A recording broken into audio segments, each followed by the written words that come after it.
төр одоо энэ эдийн засгийн хүндрэлтэй, эдийн засгийн юм сорилттой ийм үеийг төр одоо өөрөөсөө эхэлж бид одоо урсгал зардал хөрөнгө оруулалтуудаа илүү оновчтой болгох, за төрийн одоо бүтцийг илүү их одоо чадамжтай байдлаар одоо цомогдох, өөрөөр хэлбэл одоо бүтээмжийг нэмэгдүүлэх ийм одоо зорилготойгоор одоо төсвийн болон одоо төрийн захиргааны засгийн газрын бүтэц болон энэ одоо бүрэлдэхүүнүүд дээр өөрчлөлтүүд оруулнаа.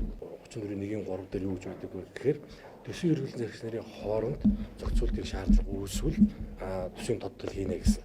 Ийм одоо хуулийн үндслэлээр засгийн газрын бүтцэд өөрчлөлт орж байгаа учраас тодтол хийн. За үүнийг дагуулад түрүүний миний хэлсэн хэмнэлтийн тодтолыг өргөн барихаар одоо бэлтгэл хангаад өнөөдөр танилцууллаа. Тэгэхээр 2.3 их найдаас 535 тэрбум төгрөг нь бол хөрөнгө оруулалтаас асах нь байна.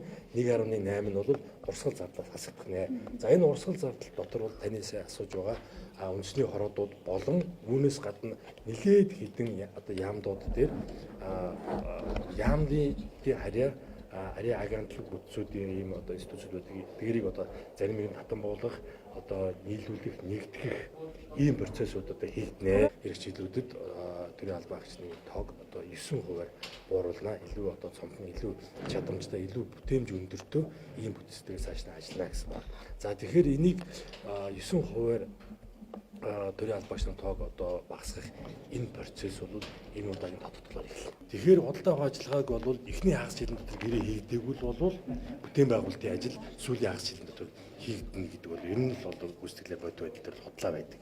Тийм учраас төсвийн эрхлэн захирагч нарыг одоо илүү их хариуцлагажуулах, за дээрээс нь одоо төсөв төлөвлөх явцад одоо бэлтгэл ажлыг бүрэн хангасан ийм хөрөнгө оруулалтуудыг төслүүдийг одоо төсвүүдээр баталж явах ийм зарчмыг хатуу сануулгах, хатуу баримтлах үүднээс энэ бол маш том ийм сайн хөшүүргийн заалт юм байна. За ингээд 5 сарын 31-ний хүлээгээд 5 сарын 31-ээр одоо төсвийн эрхлэн захирагч нараас худалдаа ажиллагааны мэдээг авахад нийтдээ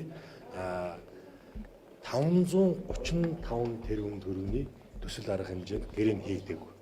За тэгэхээр энэ бол шууд 5 сарын 31-нд төрийн хэмнэлтийн тухай хуулиар шууд одоо хэмнэлт болж байна гэсэн үг.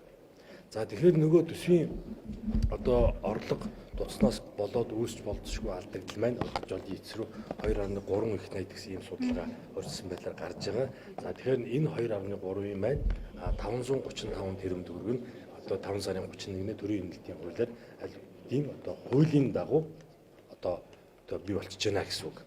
Тэгэхээр цаашаа одоо яг төсвийн тодтголоор бид 1.8 их найд төгрөгийн ийм одоо дүнтэй тодтолын шаардлага үүсэж байна гэсэн үг.